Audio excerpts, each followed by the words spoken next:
Hello, everyone. Welcome to this very casual, impromptu episode of the Mindful in Minutes podcast.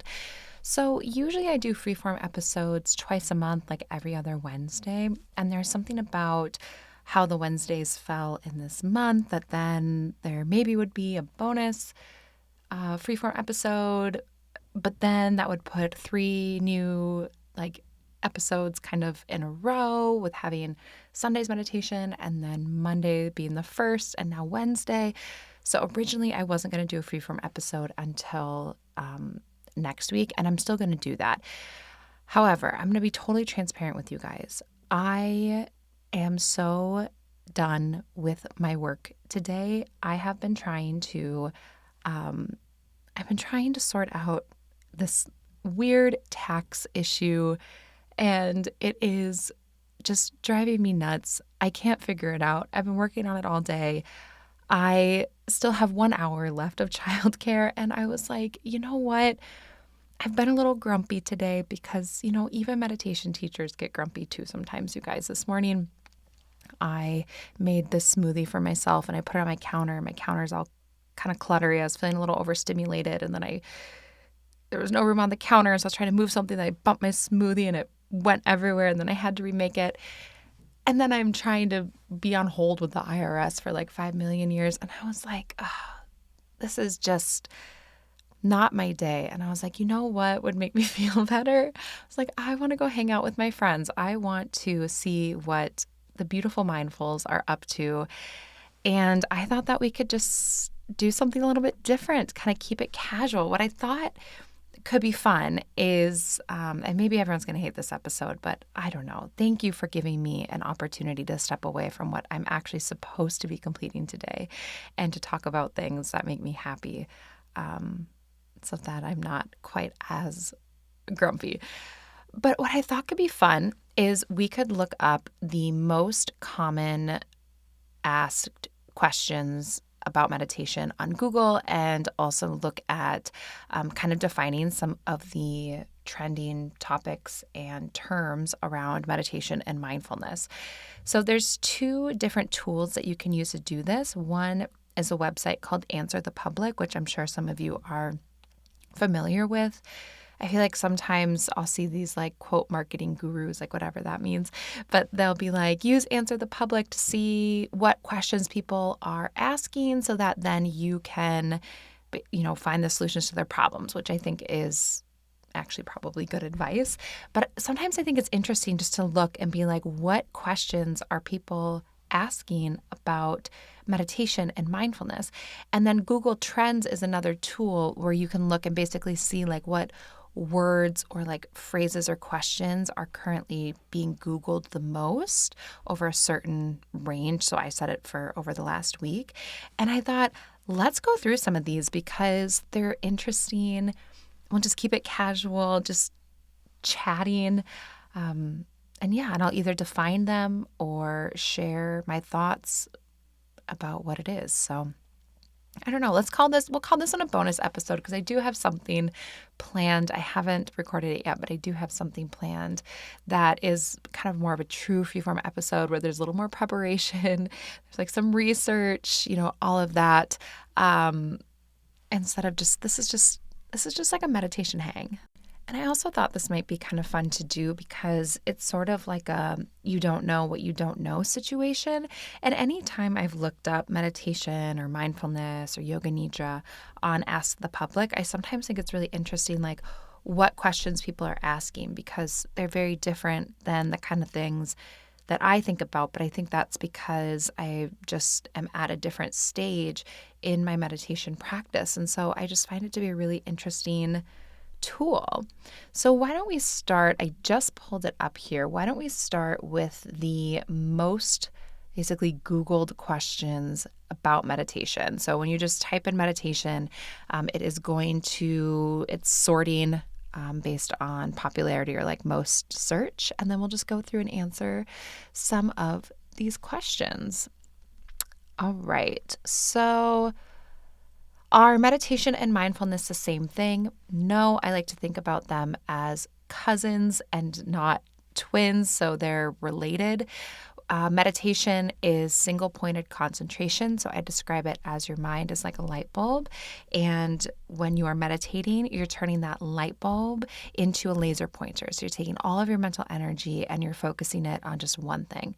Where mindfulness is completely illuminating one single thing that you're doing. So you can do anything mindfully. You can fold your clothes mindfully. You can go for a walk mindfully. You can play with your children mindfully. But you can't really do anything else while you're meditating. So again, meditation, turn the light bulb, mental light bulb into a laser pointer. Mindfulness is like turning the light all the way up to be fully present and illuminate the thing that is in front of you. So they're not the same thing, but they're definitely related. And I think the sweet spot is incorporating both elements. So I like to focus on practicing meditation as its own practice and its benefits, but then trying to do certain tasks in my life mindfully and trying to be more present and mindful and do things like one at a time. The next most Googled one is, are meditation apps worth it? I mean, I think that's kind of personal preference, but I do obviously know a lot of people that like to use meditation apps. I'm actually kind of curious. Maybe I should Google that one and see what people are saying. There's a lot of are worth it questions. So are meditation apps worth it? Are meditation retreats worth it? Are meditation pillows worth it? Are meditation and prayer the same? That's an interesting one. I want to go back to that one. I do think meditation retreats are worth it. I'm obviously biased because I lead them. I think it's such a great opportunity to really dive deep into your practice. But also what I love most about my retreats is that you get to meet like-minded people and kind of build these really beautiful bonds and friendships. And it's just like a once-in-a-lifetime experience. However, I do think, and I recognize that there's a high barrier to entry. Like retreats are expensive. They're expensive to go to because they're expensive to put on. Like the cost of a retreat is high because it is really expensive to put on that kind of an event. And so then when you take that cost and you divide it by, the average amount of people, let's say 10, 12 people, it's a lot. So I do recognize there's a high barrier to entry. And so I think you kind of have to decide, like, is it worth it for you based on the cost? But like the retreats I've gone on have truly been once in a lifetime experiences. And the ones that I lead are just like nothing short of magical. Like they're really special. So I'm biased, but yes, I think they're worth it. Are meditation pills worth it? I think you could kind of save your money on that one. You could absolutely like sit in a chair. You could sit on like a firm pillow. You also could lay down. I have a meditation cushion and I like it, but I definitely don't think that it is a necessity. And then are meditation and prayer the same thing? So I guess it depends on who you ask. I might ruffle some feathers with this one. I think that prayer is a form of meditation where meditation, single-pointed concentration, taking your mental power, focusing it on one thing.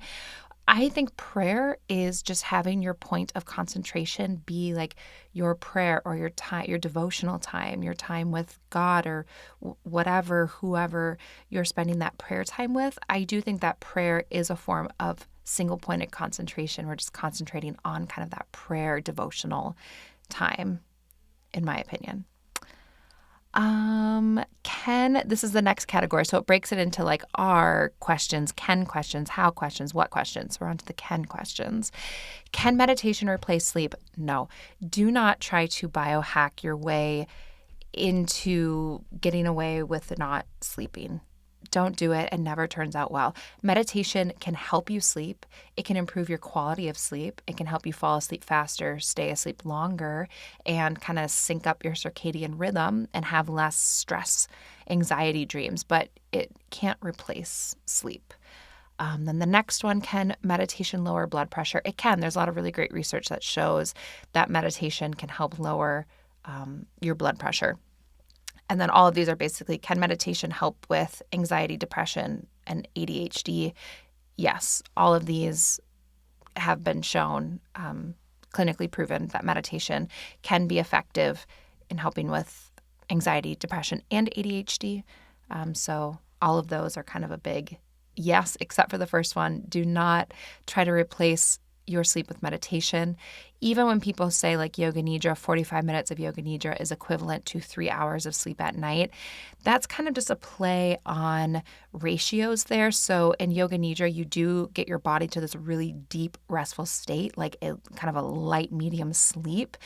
And it's playing around with the ratios of like how much time you actually spend in light sleep versus deep sleep versus REM sleep overnight. And it's then saying that 45 minutes, because maybe you spend 10 minutes with your body in this really deep, restful state, that is a large chunk of like what you would get at night. So then they say 45 minutes of yoga nidra is equivalent to 3 hours of sleep at night. It's not the same as sleeping 3 hours. However, it may be really restful for your body. But yeah, don't try to like biohack into just getting less sleep. If you're tired and you need sleep, just prioritize the sleep. Okay, how questions. Let's see. There are a bunch here, but I'm going to just talk about, let's see, the first one, how meditation changes the brain. I'm really excited that that's like the top how meditation question. I love, because you guys know I love meditation and the brain. So that makes me so happy to see that. This is kind of just the high level.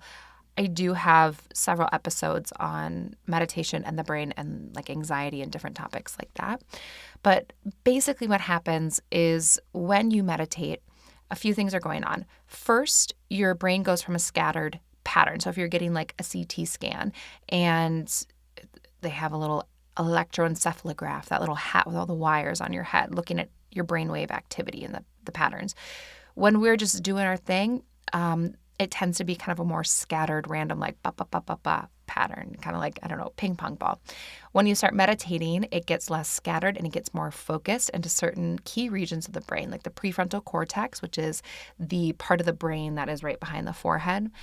It quiets down in the amygdala, which is the pain, fear, worry center of the brain. Also, the hippocampus plays a key role here. And then with that kind of prefrontal cortex, what's happening there is this helps with like emotion regulation, memory, concentration. A lot of the activity gets focused in the prefrontal cortex. And over time, the prefrontal cortex is going to get bigger and stronger. You'll get more gray matter there and also more little wrinkles and folds, which creates more surface area for neurons. And then your amygdala, the pain, fear, worry center of the brain, is going to be less reactive and potentially even smaller over time. So those are kind of the two like really big key regions of the brain that will change with meditation. So you're basically rewiring your brain to not only be more focused, but to have smaller physiological responses to stress and anxiety triggers and a greater capacity to control your emotions and concentrate and focus. The second one, I don't really know how to answer, just how meditation helps, but I don't know what they mean. I mean, meditation, in my opinion, like it helps a lot of things. It just helps, period. I don't know anyone or I haven't heard from anyone who has had a regular meditation practice and they're like, my life was so much better. I felt so much better. I was way less anxious. I was happier. I was more compassionate before I started this meditation thing. I just feel like meditation is a small little micro habit that you can do that really just helps. It makes things better. And then how meditation changed my life. I will answer this for me personally about how meditation changed my life.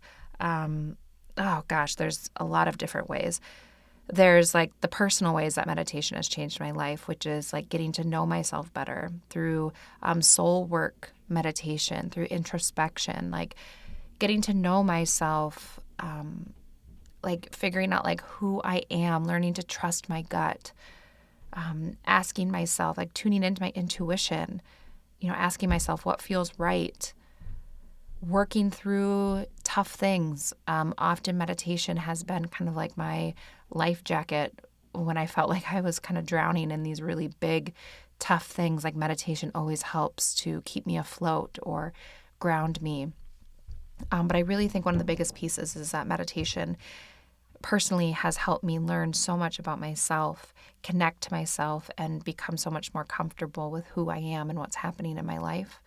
And then on the other side, meditation has changed my life because it has allowed me to absolutely create, even though I was just complaining about the IRS, which is like such a small little, having my whatever Minnesota tax ID number not being accepted for whatever reason. Like, that's such a tiny, that is like a speck of sand on like the beach of good that is in my life, especially when it comes to my career and like getting to just be like, I'm tired of sitting, trying to get the IRS on the horn. I want to sit here and just yap about meditation. And like, this is my job, and that's so incredible. So meditation professionally has taken me places that I never even imagined either. So yeah, it's totally changed my life. All right, the what questions. The first one is what meditation does to the brain. I feel like we touched on that. What is meditation? So single-pointed concentration. So focusing all of your mental power on one thing at a time. And then what meditation is good for sleep. So all meditation generally is going to help you sleep. A regular meditation practice has been shown to improve your sleep, the duration, the quality of it, falling asleep better, having less wake-ups during the night. But I would say the practices that are really kind of standouts for sleep are going to be things that will quiet your mind. So longer guided imagery practices where it's kind of telling you a story. Those are really great to kind of fall asleep to.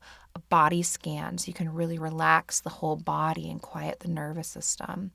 Yoga nidra, if you need a little bit more time, it's yoga nidra means yogic sleep. It's designed to kind of mimic what happens to the body when you're sleeping. So those are really good. And then a relaxation breath. So exhales longer than inhales. That's phenomenal for sleep. It mimics what happens to our body when we're getting tired. So yawn is just a forced inhale.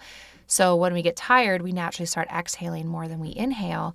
And over time, basically our bodies will say, oh, I'm exhaling too much. I need an inhale. So it'll force an inhale in the form of a yawn. So when you mimic that by making your exhales longer than your inhales, I like an inhale for 4 and an exhale for 6, it signals to the body it's time to unwind and relax. It's sleepy time. So that one's really good. All right, when questions. When meditation doesn't work. And then when meditation goes wrong. I think when meditation goes wrong, I think that's, from my experience, when meditation, quote, goes wrong, a lot of times, in my opinion, in my experience, it's because people are trying to use meditation to solve something or help something that probably is best left to professionals like mental health professionals or even medical doctors. So for example, if someone, and this is an experience that I had where someone wanted to work with me through meditation because they were hearing voices that were telling them to do things that they didn't want to do. I did not take them on as a student because I was not guided. That to me, I was like, I do not feel like I can help you with that. That is out of my depth. That's not necessarily a meditation thing. Now, meditation can be a wonderful tool in conjunction with traditional medicine, in conjunction with mental health support, therapists, psychiatrists, all that. Meditation can be a beautiful addition to those things. But in my experience, when meditation, like, quote, goes wrong, it's usually because there's either an underlying issue or because we're trying to just meditate our way out of something that's maybe a little bit bigger and could use some professional or medical intervention, in my opinion. Now, when meditation doesn't work, so this one a lot of times is either you haven't found the style that's right for you. So maybe you know someone who, I already saw in our trending topics that transcendental meditation and Vipassana meditation are two that get Googled a lot. So let's say you had someone who was practicing Vipassana meditation, which is a really specific form of meditation. It usually requires these long retreats, things like that. And if that is not the style of meditation that works for you, it's probably not going to work. So finding the style that works for you, and also finding a teacher that resonates with you. Like, some people listen to these meditations and they're like, oh my gosh, this Lady Kelly, I hate her voice. Then it's not going to work for you. Or if you don't like a guided meditation and you listen to a guided meditation podcast, it's probably not going to work for you. So it's my belief that there is kind of a sweet spot, a special formula of meditation for each person. And that can change and evolve. Like as you need different things, maybe different styles of meditation will help serve you. But that's why I try to take elements from so many different styles and schools of thought when it comes to meditation and put them in the practices on this podcast, is because it's really about finding your personal formula. And if you haven't quite cracked the code on that yet, it can feel like meditation isn't working. When should meditation be performed?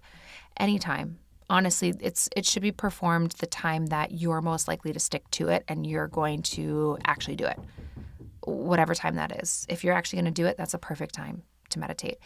There really is not any evidence that backs up that I've found, like good peer-reviewed studies that suggest a specific time of day is like the best time to meditate. For example, I know often people think you have to meditate in the morning, but like if you are not a morning person and it is so hard for you to get up in the morning and you want to start this meditation practice, set yourself up for success. Don't say, okay, I'm going to not only start this new habit, which is hard enough, and I'm going to work on quieting my mind and single point of concentration, which is also hard enough. Don't then be like, I'm going to do it at my absolute least favorite time of the whole day. It's going to make it so much harder to stick to. So whatever time you're actually going to do it, that's the best time. All right, where questions? Where does meditation come from? So meditation, we first heard it mentioned in the Vedas, which is a Hindu text. Of course, we're familiar, I imagine, with the Buddhist roots of meditation as well. But basically, the first kind of mentions of meditation, they do usually come from religious texts. So the Vedas, and then, also in the Upanishads. But yeah, it comes from religious texts, different religious texts. And it's interesting because I saw one of these questions on here, or maybe it's in trending topics, is meditation against religion?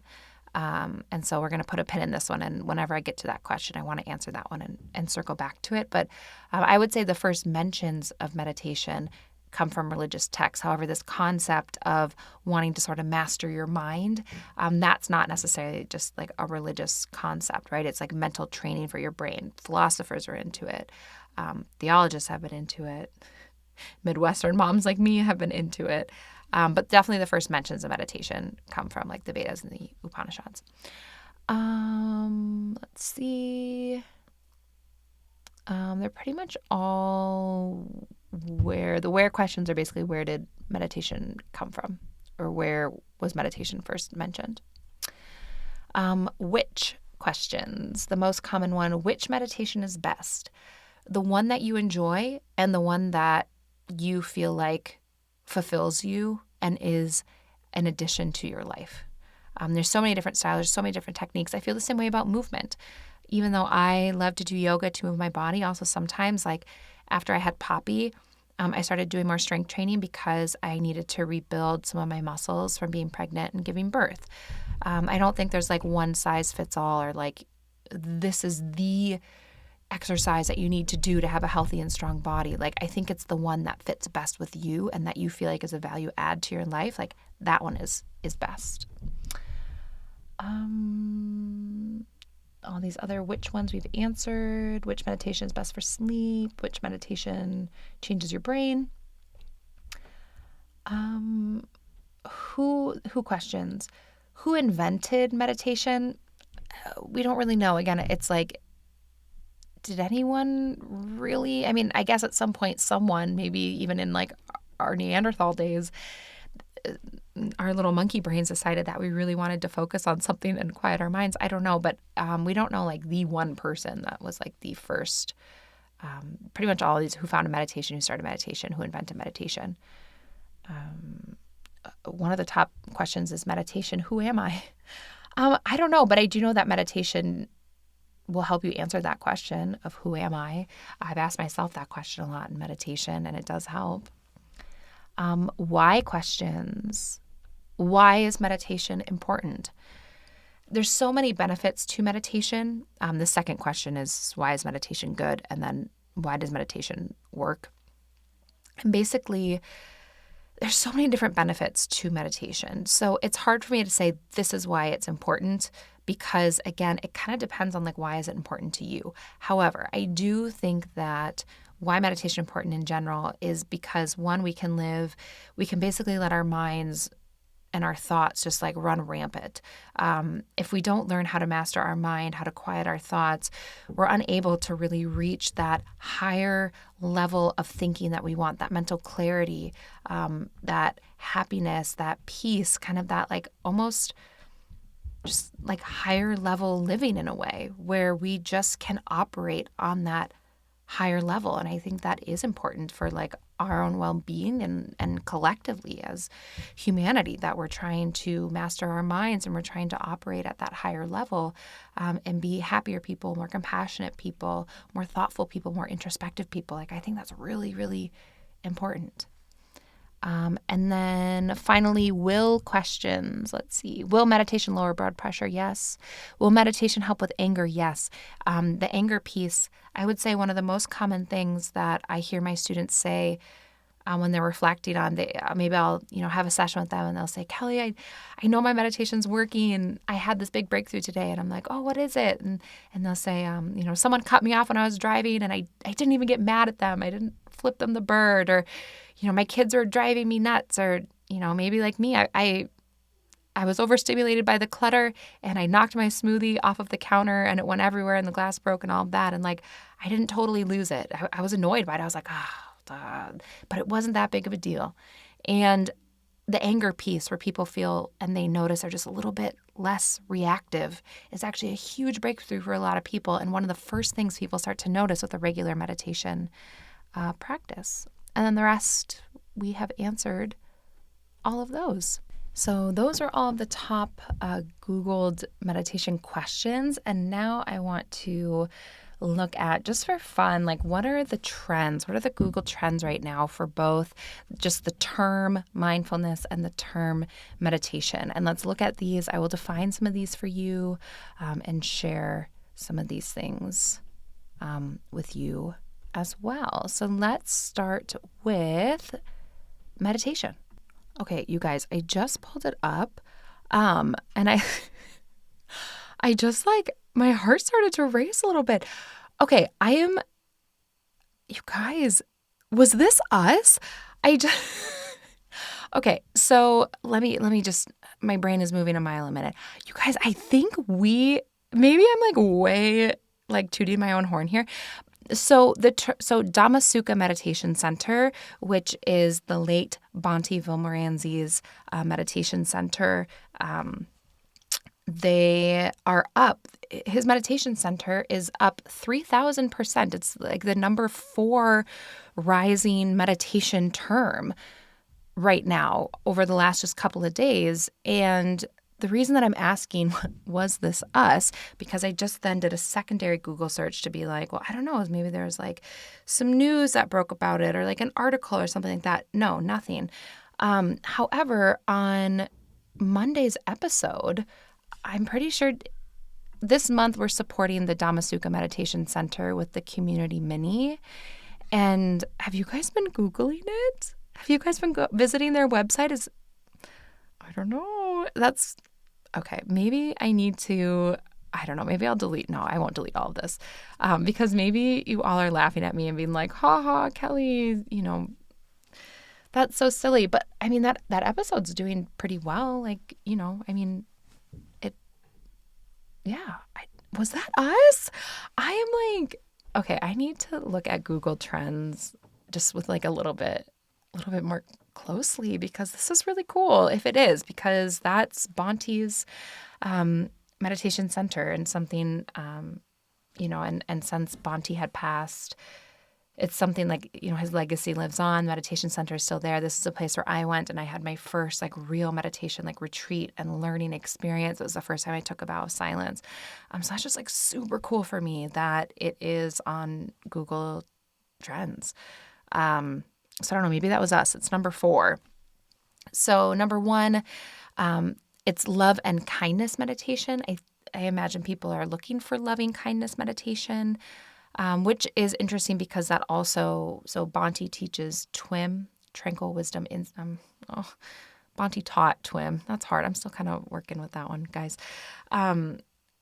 Tranquil wisdom insight meditation, which is a form of loving kindness meditation. And loving kindness meditation is sometimes called metta meditation or TWIM or just loving kindness meditation.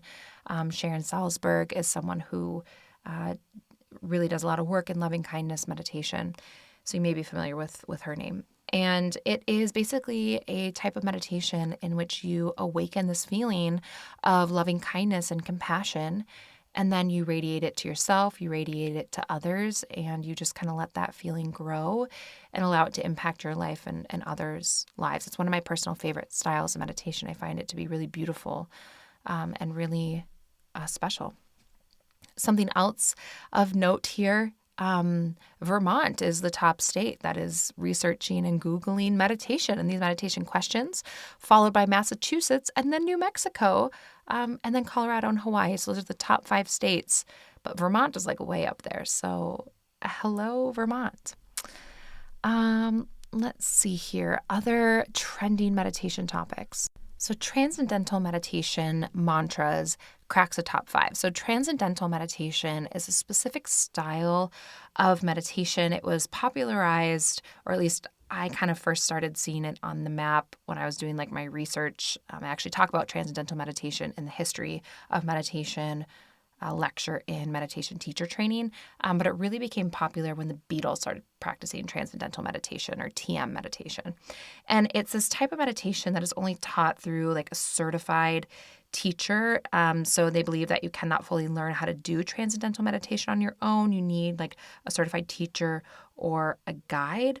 But kind of the general overview is that transcendental meditation works with mantra. So you get your own particular mantra. So I think that's why people are Googling it of like, what are these transcendental meditation like mantras? But you get a personalized one. So it's supposed to be like your mantra that you work with for this style of meditation. And it's a little bit different because like when we do mantra meditation here on this podcast, like I'll give you mantras that you can work with. Also, you can create your own. But like in transcendental meditation, your teacher gives you your mantra and then you work with that mantra and that mantra only is kind of like the very, I guess, like high level.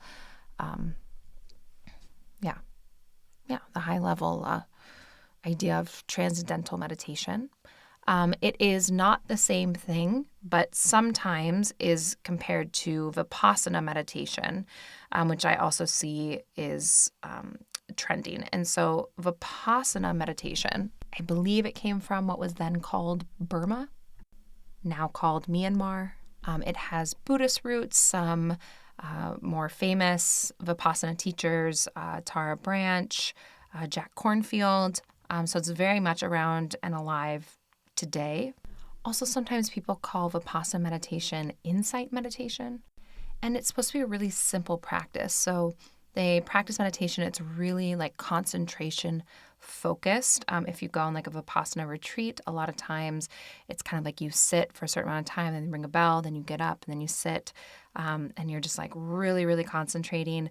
But they want it to be simple, without like rituals, chanting, anything like that. And usually Vipassana, you do like a 10-day kind of like course is kind of their flagship. I will say that transcendental meditation and Vipassana meditation, they are not the same thing. They are different practices, but they're the two that I've probably dabbled in the least because they are so specific. So other than kind of just understanding the general concept, dabbled a little bit. I haven't done too much of a deep dive into these two different practices just because they are so specific and regimented, where I like a meditation with like more imagery. I like to kind of tap into some of the more emotional sides of it, and that's just personal preference. But I know a lot of people that start with Vipassana meditation or TM and they absolutely love it and find a lot of success with it. Again, it's really just about finding what works for you. Another trending one is somatic meditation, which I just recently did a freeform episode on. So if you're curious about somatic meditation, I just did a somatic meditation 101. Also, Jeff Warren meditation. I don't think we're going to touch on the cult leaders today. However, it is trending. So that's interesting. And then switching gears, looking at mindfulness, which is interesting. Mindfulness is also top searched in Vermont and Massachusetts and Maine, and then Utah and Rhode Island. So hello, if you are listening from Vermont, hello. Maybe I should go to Vermont. Like, you guys are really into mindfulness and meditation these days. The top, I don't necessarily know this one, but the top one is people have been searching on Google is, have you tried mindfulness, and then meme. So I don't know, maybe it's a funny meme. I don't know. I'm not in on the joke.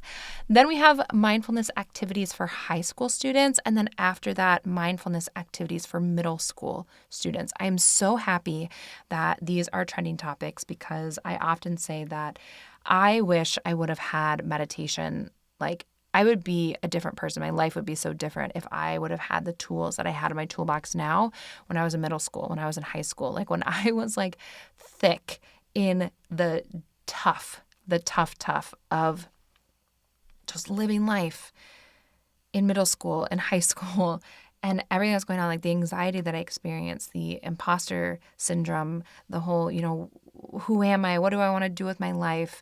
The fear of rejection, all of these things. I also was really struggling academically. I had just gotten, this ADHD diagnosis. Like, what if I would have had these tools in my toolbox then? So I think it is so incredible that both high school meditation practices and middle school meditation practices are both trending currently, and that people are actively looking them up. My personal recommendations and thoughts on that is, I think that for both, once a child is in middle school or high school, honestly, their capacity to do a guided meditation, it's totally there. Like the younger kids, they do really great with mindfulness activities, games, crafts, kind of more experiential meditation, mindful movement. But I think it's really powerful, middle school students and high school students, they do really well with the kinds of meditation that you as adults are already doing. They are just kind of small adults. I find that after I wrote Meditation for the Modern Family, a question that came up a lot when I was doing press for it is, how do you talk to kids about meditation?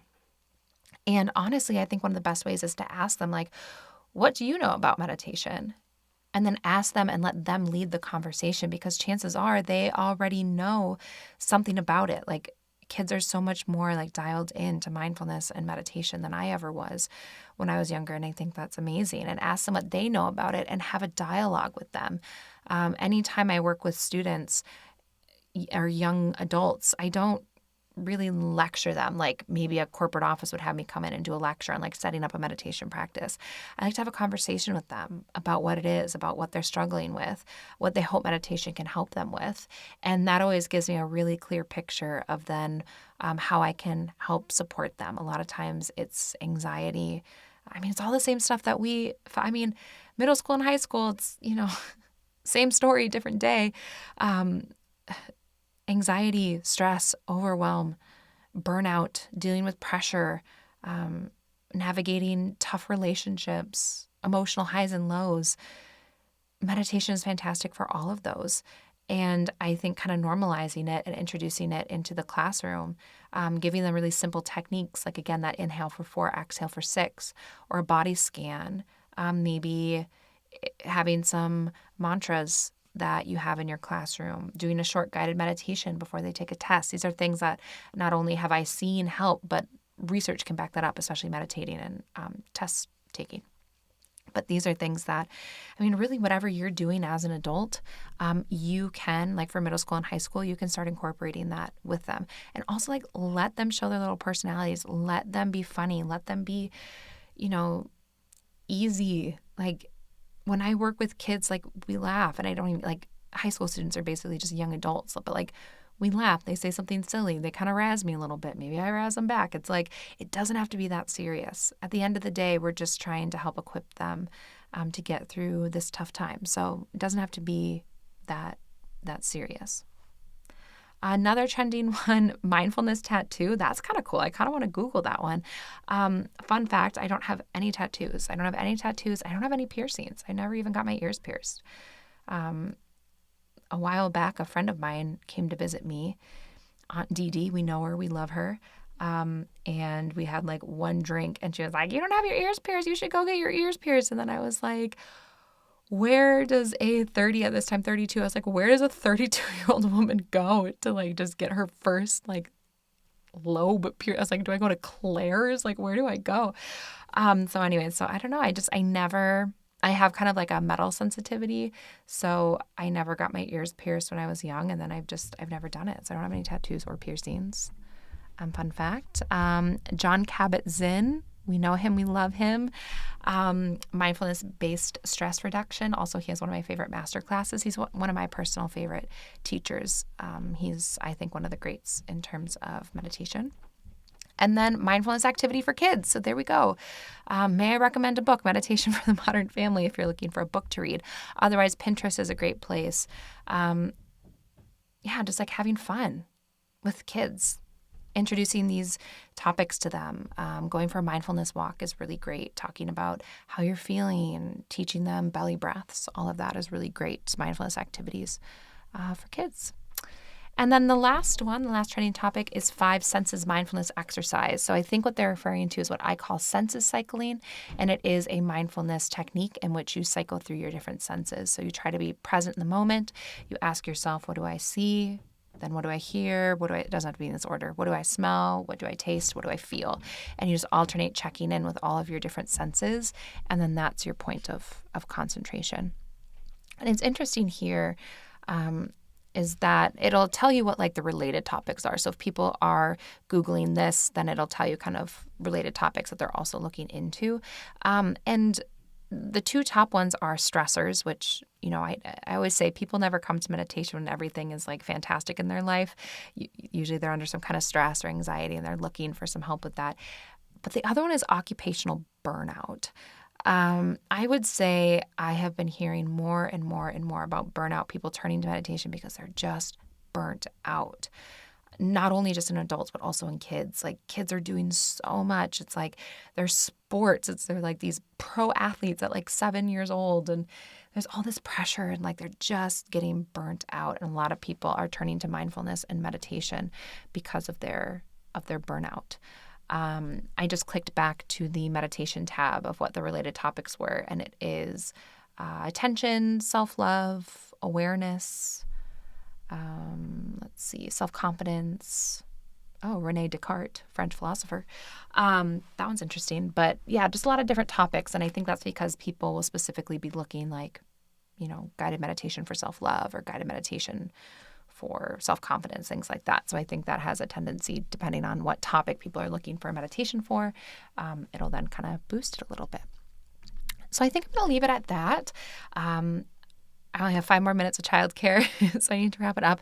Thank you so much for hanging out with me and for just listening to me share what I love and use these little marketing tools to just have a little bit of fun and casual with this bonus freeform episode. I appreciate you. I hope that you're doing well. I hope that you know how grateful I am for you. Like, when I was saying that meditation has changed my life personally and professionally, like it really has. I can't believe I'm still just sitting in this little closet, but like I'm just sitting in this little closet, making this podcast, loving it so much, thinking that I am influential enough to boost the Dhammasukha Meditation Center in the Google results. That actually would be really, really cool.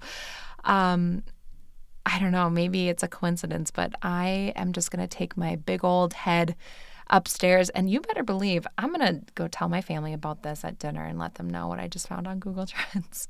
But I appreciate you. Thank you for being here, and I hope that wherever you are, that you are doing well. Okay, one more thing. This is Kelly from the future while I'm putting this together and editing it. Maybe I'm not as influential as I thought, because I was like, what if I put my name? What if I put Mindful in Minutes into Google Trends? Well, I will say that Mindful in Minutes it looks like just even in today, in the last 24 hours, it has been Googled a couple hundred times, which is cool. However, when I look at the related topics, the related queries and all of that, it just goes, your search doesn't have enough data to show here. So That humbled me real quick, guys. So maybe I didn't influence the Dhammasukha Meditation Center, but that just gave me a good old belly laugh. So Kelly from the future had to share that. Also, Wyoming, thank you for Googling me because pretty much all those Google searches are from Wyoming. All right, have a beautiful day, guys.